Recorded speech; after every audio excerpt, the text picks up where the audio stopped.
Welcome to another American TESOL Presents Free Friday webinars. I'm your hostess, Shelly Sanchez Terrell.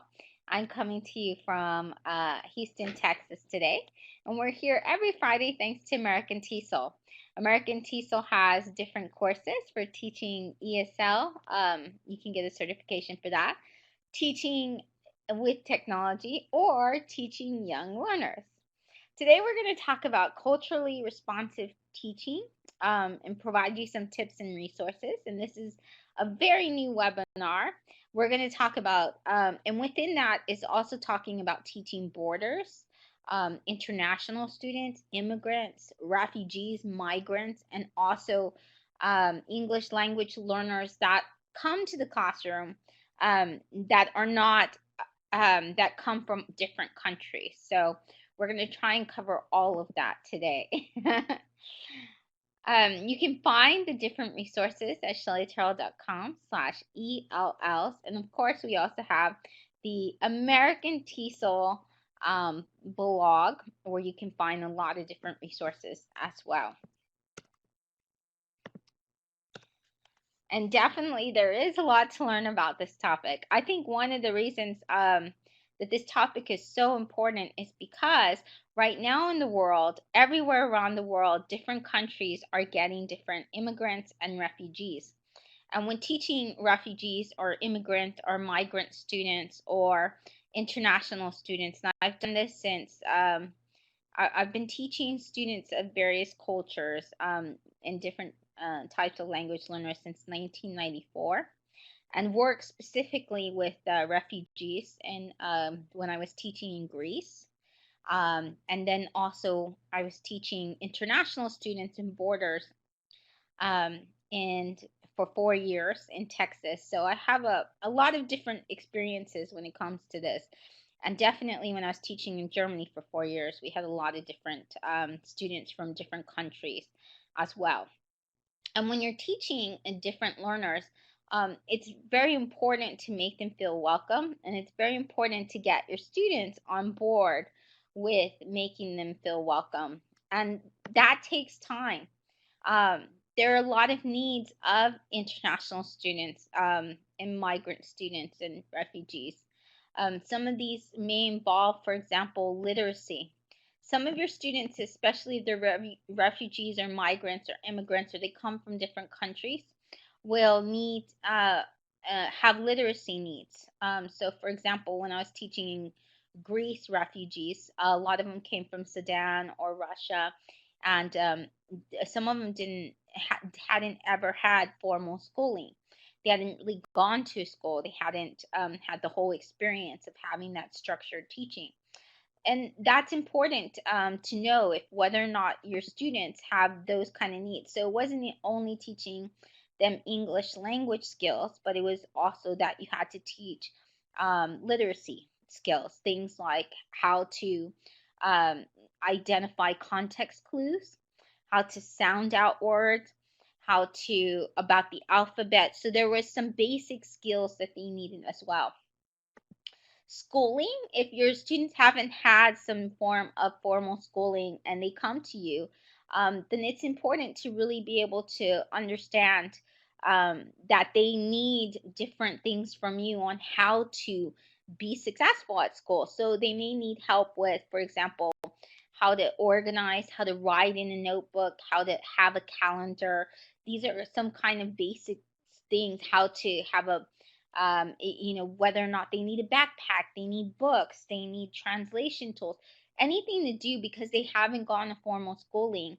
They may not understand things such as, for example, I had an interview recently that's coming up with Russell Arrowbell, and she's someone that's really, really fantastic to find on Twitter and follow because she writes a lot of articles about this, and I put that inside the chat. But she writes a lot of for teaching tolerance, and she's an immigrant herself. And so she was saying during the interview how some of our students, they come to the country and they come to your school and they may not know whether something like what's a hall pass. They may not understand what a hall pass is, or passing through periods or in the hallways. They may not understand the discipline issues. They may not understand the rules. I mean, so these are some things that you'll have to see if your students understand. When they come to you, you cover all of these and ask these questions to see whether or not they're able to actually, um, what is, where are they in these different places. It's good to know about their nationality. They may not also understand things about the culture itself, so it may be difficult for them to integrate or assimilate. And so, one of the things that I would do is make sure that I would have um, literature, any kind of readings, poetry, things like that. A lot of the content and materials were about assimilation. They could be from different authors. There was, for example, we would read things about Native Americans. We'd read about we'd read a lot of things from Amy Tan. Amy Tan is a very well-known author who talks about Chinese immigration and assimilation, and so any different types. We had different cultures. We had readings by Maya Angelou. We had readings by Sherman Alexander. I mean, just different authors from different cultures, and that way all students will feel part of and see the experiences. They would learn about the different struggles and stuff. So we tried to vary the material. It wasn't, characters only from the UK, or it wasn't only British authors or American authors or Canadian. We would try to actually get different, countries and have multicultural authors as well. You might want to see their language level as well, taking a basic test, like even you can find basic tests on the internet if you can't get one that's official, like a TESOL test or something. But that's important to see what is their reading skills, their writing skills. That's something that you do right away to see their level in English. What is or whatever language it is in your country. So if you're teaching, for example, when I was teaching in Germany, we would give them a basic German test to see, what was their reading, writing, listening, and speaking, and all of that. And that's important to be able to see what kind of support they need. And also, some of them come with learning needs. So it's not only that you're going to get migrants and refugees or language learners that are going to have those language needs, but some might have dyslexia, some might have ADHD, they may have some other learning needs, they may be special needs. And then also, it's important that to have some kind of support for their emotional and social development. They need friends. They need people that they can bond with, and the quicker that we can do that, the better. And also their emotional development. They've gone through so much. A lot of them go through tons and tons of turmoil just to get to your country. So that's something that we have to consider as well. Now, you might think it's overwhelming, but there are resources I'm going to share to help you with all of those things. So don't worry about it. We're going to go through that. So one of the first things we need to do is definitely make sure that our curriculum is already culturally diverse, culturally responsive, that we have already had those conversations with our students about accepting learners. Because eventually, if you haven't taught migrants, immigrants, refugees, or international students or boarders, then you definitely want to make sure that you are already preparing your students for this. And how do you do that? Well, you have conversations, you have circle discussions. You can show something like this really great infographic. There's a lot of infographics. That's one way to present information in a visual way that looks really nice for students. So in America, this is something that we would show and try to dispel some myths. In other words, try to have those conversations so your students, whatever kind of myths or stereotypes that they have, then those can come out, and then they can research and find out that those actually aren't real.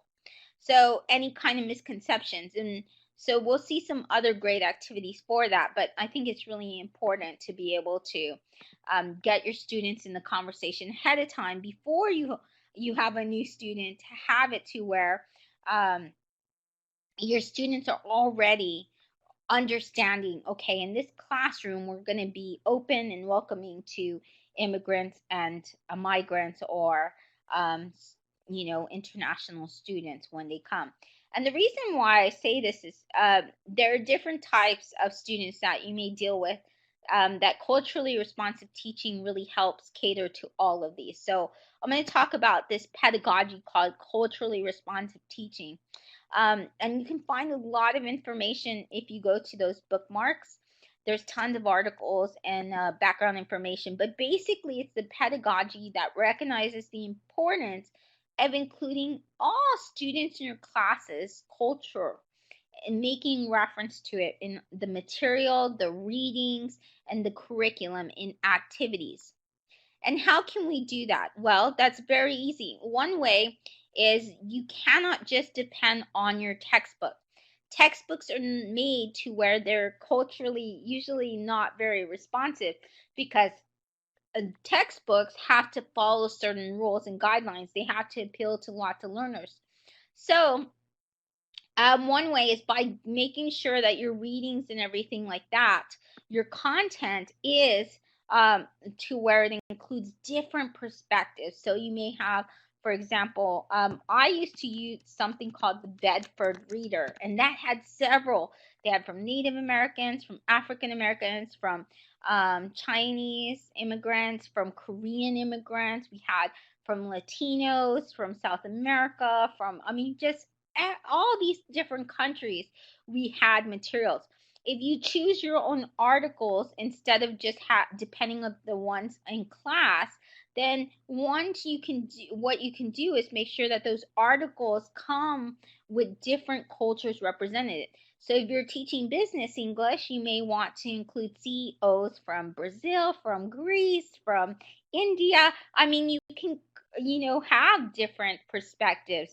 If you're showing, for example, if you're teaching about history, you can teach a history of a lot of different things. So that's one way to really include your different students. So there's 7 basic characteristics of culturally responsive teaching. And sometimes culturally responsive teaching, the acronym for that is CRT. So CRT is culturally responsive teaching. So one of the first ones is you have to know your learners.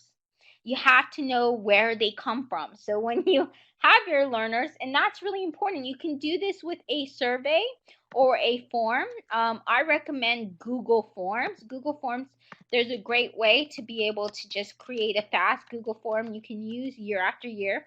You can translate. So that's really, really awesome. You can add translation features and stuff with Google, and it's a free, Google is free. So I think it's really, really important to do that. So the knowledge of your learners' cultures is really important. But what I do have to say is when we do talk about, there is a one particular, and it did win. It did win awards. So if you are using a textbook and you want a textbook that is diverse, then I would recommend it. I'm going to give you a site right now, the Global one. The Global series by Macmillan. They have free lessons online and stuff like that, but that is a very good textbook that is culturally responsive and does have many different cultures in it. It's from Lindsay Clanfield, and you can find tons of resources and some really great international that speaks to a lot of different cultures and countries. So that would definitely be a textbook I would recommend. And so the knowledge, know your learners' cultures, understand where they come from. Have them fill out a form or a survey where you can find that out. Your class is student-centered, so I think all classes should be student-centered anyway. That means that your students are the focus, and you act as a facilitator. In other words, instead of lecturing all the time, or instead of talking to your students all the time, you ask your students questions, they respond a lot, and they're the ones talking for the majority of the time. And I think that's really important for every classroom. I don't think that that's just something that happens with culturally responsive teaching. So I think that if you already have your classroom set up this way, then it's easier.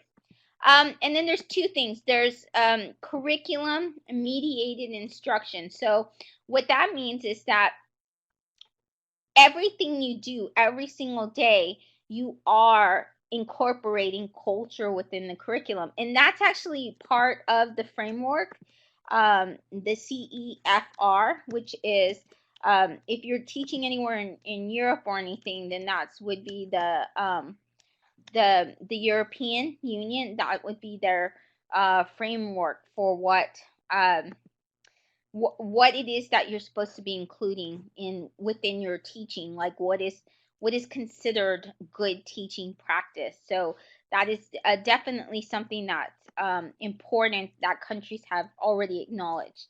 The other thing is involving parents, making sure that parents are part of the process.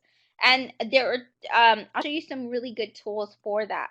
Having high expectations, and this is really kind of goes with it. So in other words, sometimes when we have students from different countries and we find it difficult because they're so behind, we want to just whatever they do, if they write their name, then okay, they're passing. But that's not what CRT says. Culturally responsive teaching means that you let them know, okay, we know you're behind, but we want you to be able to achieve so much, jump 3 or 4 levels or 5. And that is very possible once you get familiar with culturally responsive teaching in your curriculum, actually changes to include these characteristics, then this is possible. So when I started teaching international students, I believe 2004, I had beginner students, and they came from 20 different countries. They were boarders. They did stay inside Texas, and their families were from Japan, Korea, Mexico, Russia. We had a student from Russia, China. I mean, just different places around the world. So when they came, they were teenagers. They were in an American high school, so they were part of a regular American high school. And I would have them for partial instruction, but then they had their general classes in math and science with all the other American students who were high school students. So in this part, they had high expectations. And the expectation was, and what happened was that they were able to graduate from high school. Even though they were beginner English level, they passed the regular exam for American students, which is called the SAT. They were able to pass that. They didn't make like high scores, but they were able to pass it. And they were able to go to American colleges. And that was with them being at a very beginner level starting in their freshman year. So there was over 75 of them. And so, but it was because I gave them high expectations, because they knew they had to study. Every day they would study 2 or 3 hours at least, and that was additional to whatever classes they took with me. So that was very important. So parent partnerships. Ways that I would contact parents is mostly digital, because that was the only way that it was possible to really contact a number of parents. And so you have some definite parent communication tools and apps that are free that make that very possible. It's difficult because, back then in 2004, I would send an email to every parent, and that took hours. But now you can save a lot of time. If you use Remind or Google Apps for Education, those are my favorite tools for being able to do that. You can translate with Remind. You send like text messages, private messages to the parents. It can also have where you have different chats and stuff, and they can translate these messages into over 70 languages. So your parents have a lot of different options with Remind. And so I think Remind is one of the best ways to communicate with parents. The other one is Google Apps for Education. So with Google, it is free, Google, and you can have Google Docs, you can have Google Drive, you can have Gmail, you can have Sheets, Slides, Form, and you can use the translation tool with those as well. But one of the things I really like about Google is that they have an add-on called Formule, and Formule allows you to send up to 100 emails in a day, and you can change it. So if your parents filled out a form, if you ask, for example, what is their first name, what's their last name, and then Google automatically goes through the same email template you send it. You send it a template, and then it'll plug in the parent's first name. So they'll say, dear, dear, dear, Luna's mom or Jake's mom, or it'll automatically do that and send it to the parent. So it really saves tons and tons of time. I'm really excited to teach Luna. I'm really excited to teach Hungmin. I mean, whoever the student is, it'll automatically plug the name. And it works with a template. So it just really saves you tons of time. So it's important to have culturally diverse materials and content. So I already mentioned something like Global. Global is a really great textbook for that. Showing things like videos with different types of cultures represented. And there's great times when we can bring in culture to the classroom whenever we have, for example, different holidays, and students learn about that. There's also different types of, authors that you can bring into the classroom as well. So one that is particularly good where you can find these culturally diverse materials is Precious Children by PBS. They have a bunch of activities. They also have different tips and resources on how to teach children about biases, linguistic and cultural diversity, and then also parent tips and things like that. Tolerance.org also has different articles about teaching to diverse cultures. They have classroom resources, they have film kits, and they have webinars and all kinds of things as well. You can also, one of the ways that you can do this in a fun way is through Skype or Hangouts. So you can do this with guest speakers from around the world that are different, represent different cultures that are in your classroom. And the place that you find this for free is through Skype in the classroom. So Microsoft has an area where you can just search for different guest speakers. You can take a virtual trip or you can play mystery Skype. So let's say, for example, one of your students is from Assyria or something like that. Then you're able to actually search for a guest speaker who can talk about maybe a Syrian company, maybe a Syrian app, maybe about, just different things like that. Or maybe you find someone from Mexico or Brazil, or, you can find an engineer and that's something that you can put in there. So these are different, it's definitely a really, really great resource. There are also mystery Skypes, and there are certain ones. I think this is by Pernell Rip, where she has actually, it's a game. It's a game you play with other countries. So one way that you can get your students to open up and be welcoming to other cultures is to constantly get them to Skype other countries, Skype other classrooms, set up a pen pal station system or something.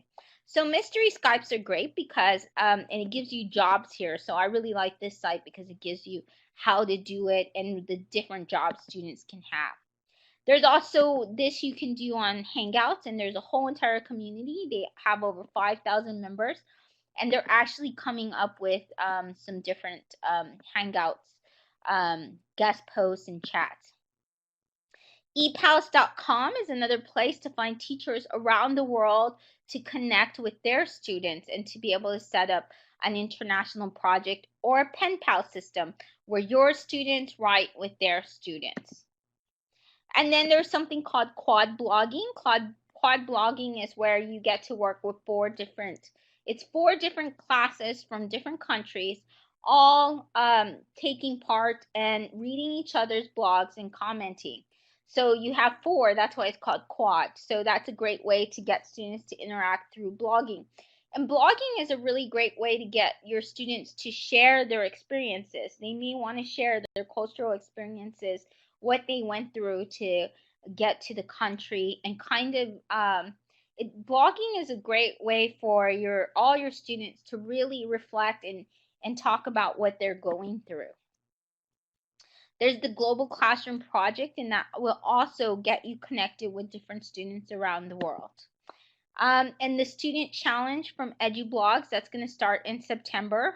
I believe the Global Classroom Project also starts in September, so you still have time to sign up. All of these things are free, and they can get your students connected with other students around the world. Whenever you do introduce different reading materials, even if it's comic books or anything like that, make sure that the characters are diverse, that they're different skin colors, they're different experiences and things like that. Even animals, if you have, for example, you're teaching young learners and you have animals from different countries, a parrot from Brazil, or a zebra, a giraffe from Africa, or from different countries, so your students can still learn about different cultures that way. But also, characters in general should have shared experiences where they're going through the same. Try to find books and characters, even in the videos that you show, where they're going through the same experiences of that particular child. So, for example, if you're teaching middle school, then you might want something like Diary of a Wimpy Kid, or so you want where the characters are about the same age, they're going through certain things. A lot of students enjoy the Diary of Anne Frank, and so you can get something within their age group. When you're working with very young learners, if you want to introduce different cultures and stuff, and also, if you're working with young refugees who have gone through some traumatic experiences, puppets work really well. Puppets are non-threatening. Puppets can be of different colors and sizes and shapes, different countries. They can have different accents, but they can also be a way that your students are able to talk about things. So I think that that's really important as well.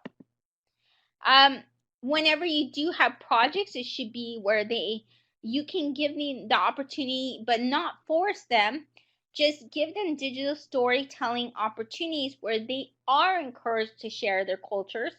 But if they're not ready to, if they've gone through a very, traumatic experience, they may not feel comfortable doing that.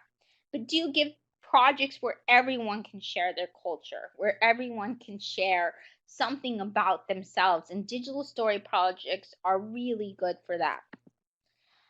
So here's an example. My sister actually teaches international students that are migrants and refugees in New York right now, and they're in high school. So you can read their blogs and you can see their videos. So they actually did do video projects. They animated them. They put them on Vimeo, and they put them in their own language, and they also put them in English. So they show what it took to come to America, and what countries they're from, and it's really, really fantastic. And please do leave. Peggy George was really awesome and left their blog. They also kept a blog, and their blog, some of them they spoke, and they wrote in 2 languages. They wrote in their own language, and they also wrote in English. She has students from all over the world, Uzbekistan, Mexico, China, Vietnam, everywhere. And so they would love your comments. So if you can click on that link and also leave them comments, they would really, really love that. They just did this year, and they were very excited, and their stories are very, very powerful. And one of the great things about this particular project was that different immigrants and refugees and international students discovered that some of them came by plane, some of them came by boat, some of them came, by train. I mean, different, and they all kind of assumed that they all came the same way or had the same experiences. But then they got to read the stories, and they realized that that's actually there was also, that's not necessarily the truth, like that they all had different, very sometimes they shared similar experiences, but a lot of times they all shared different experiences. So that was very interesting for them. These are what some of their blogs look like. So they do have a really long blogs where they talk about a lot of things, but they also use things like SoundCloud to be able to speak. And so they were practicing their speaking skills, and they were also practicing their writing skills. Now, they got grades for participation and things like that. It's not necessarily, you can do this if you don't want to do this. Yes, they have it in English and in their original language. So they did two of them. So there was also translation involved. But one of the things that was really great is that they were able to, you can have your students where they can make this private. If you use EduBlogs or something like that, you can make these blogs private. You don't have to make them public. They wanted to, in this situation, make it public. But you can ask your students whether or not they want to do that. Kid blog allows you to make them private or public as well. They can also just do journals. So I had my high school students do journal writing if they didn't want to blog. So that is something that is up to you, and up to your school, what is allowed and what is not allowed. It's important to create a safe environment to definitely keep talking about your classroom as a community. To prevent bullying, if you see any student starting to pick on a particular student because they're from another country or something, definitely stop that right away. Make sure that your students all understand that they are, yes, the journals were, this is a good question. Peggy George says, were the journals notebooks or are they digital? No, they were actually written out journals. So at the beginning I let them, but this was now they do blogging and stuff like that and can do digital journals on Microsoft or something, I mean on Google or something, Google Docs if they prefer. But at the beginning they were also allowed to just do, depending on the technology that you have in your class. Sometimes I've had them do journals and notebooks. Support effective group work, have a lot of cooperative learning, teach citizenship, and do things like icebreakers and team builder activities to help improve relationships. If you can go on cultural field trips, we actually created this international club, me and this is Sister Luce, the other partner. And so we would go to things like Asian festivals, we would go to German festivals, we would go to all kinds of festivals and free events and volunteer and have the students volunteer at those events around the city. So it helped the students go out and also learn about the area and stuff, but also be introduced to different cultures. Your students need friends and caring adults. What that means is that, especially if you're working, your students need somebody to go to. So a lot of times they need friends. So that's why club was very important when we started the club, so that all the international students would have things to do every week, and also that they could integrate and assimilate with the other students in the school. That helped them tremendously. It really, really helped them. And these adults can be a counselor. It can be different specialists. So you may have specialists that, if you have a huge amount of refugees or immigrants, then you may need a specialist or a counselor that's just for that, if your school can afford it. An RA, so if you do have border students, you'll need, we had college students that would get free room and board, that would also be able to stay and be RAs, which is where they're in charge of the area. They make sure the students follow the rules for living on the campus and make sure that they clean, that they go to school, and just all of these things. They do their work and stuff like that. So that was very, very, very important. That's a room assistant. So that's a good question. What's an RA? It's a room assistant. So and it could be someone like a college student or something like that. We would have host families. If we had host families, there was guidelines for that as well. So sometimes you can find host families that will take in students because they want to learn the language, or they just want to, sometimes they get a stipend and stuff like that. You can find more resources when you go to teachingrefugees.com. They give you some guidelines too. They give you things like building connections, creating safety and routines, fostering emotional skills, self-care, and other things like that. They have a lot of resources. It's Canadian based, but it has so many resources for that, and really important information for around the world. Edutopia has tons and tons of materials. It tells you about different books for different levels, where to find different reading materials and stuff that are culturally diverse. And so we're going to go ahead and wrap up because we went a little over. But if you scroll down from shellytarot.com, you're going to be able to see my Pearl Trees. And my Pearl Trees has tons more articles and different bookmarks that I have for teaching culturally responsive teaching. So thank you so much for coming. And we will see you next week. I think we're going to talk about lesson planning next week. So thank you so much for coming. And let me